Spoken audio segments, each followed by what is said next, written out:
భారత రాజకీయ చరిత్రలో ఎక్కువ కాలం పరిపాలించిన ప్రధానులు ఇద్దరే, నెహ్రూ మరియు మోడీ గారు. అయితే నెహ్రూ రికార్డును మోడీ గారు తిరిగి రాశారు. అయితే 2014 పరిపాలన చేపట్టే సమయానికి భారతదేశం వేరే లెవెల్లో ఉంది. ప్రపంచంలోనే అతిపెద్ద ప్రజాస్వామ్య దేశం. ప్రైవేట్ రంగం చాలా బలపడింది. మధ్యతరగతి విస్తరించింది. ఇంటర్నెట్, మొబైల్ ఫోన్లు, స్మార్ట్ ఫోన్లు వచ్చినాయి.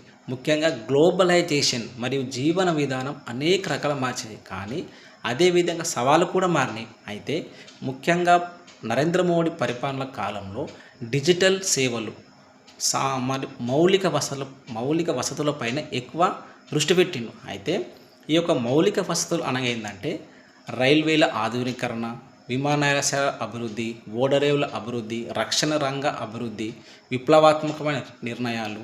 ఈ విధంగా చూసుకుంటే యూపీఐ అంటే డిజిటల్ చెల్లింపు అనేది ప్రపంచంలోనే అత్యధిక చెల్లిస్తున్న దేశం మనది. మన దేశానికి కొన్ని దేశాలు కూడా ఫాలో అవుతున్నాయి, ఫ్రాన్స్ లాంటి దేశాలు కూడా. సో యూపీఐ అనేది ఒక విప్లవాత్మకమైన నిర్ణయం. ఈ విధంగా చూసుకుంటే నరేంద్ర మోడీ గారి పరిపాలనలో విదేశాంగ విధానం కూడా వేగంగా అమలు చేస్తున్న నిర్ణయాలు కూడా ఉన్నాయి. అయితే ఎంత నిర్ణయాలు తీసుకున్నప్పుడు కూడా పరిపాలనలో కొన్ని లోపాలు కూడా ఉంటాయి. సో ఏ విధంగా చూసుకున్న నెహ్రూ గారి పరిపాలన వేరు, మోడీ గారి పరిపాలన వేరు. నెహ్రూ గారి టైంలో 40 కోట్ల జనాభా, నేడు 140 కోట్ల జనాభా. అయితే నెహ్రూ గారి కాలంలో విదేశాంగ విధానం వేరు, ఇప్పుడు వేరు. అయితే ఇప్పుడు బహుళత్వ ప్రపంచం ఉంది. అమెరికా, యూరప్ కూటమి ఒకటి, రష్యా ఒకటి, మిడిల్ ఈస్ట్ అంటే మధ్యప్రాచ్యం ఒకటి, ఇండో పసిఫిక్ రీజన్ ఒకటి. సో ఈ విధంగా చూసుకుంటే భారతదేశం యొక్క ప్రధానమంత్రి నరేంద్ర మోడీ గారు అనేక విషయాలలో ముందుకు వెళ్తున్నాడు.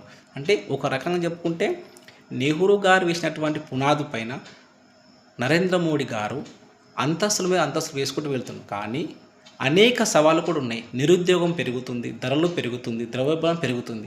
సో వీటన్నిటిని అరికడితేనే సమర్థవంత ప్రధానమంత్రిగా ప్రజలు భావిస్తారు.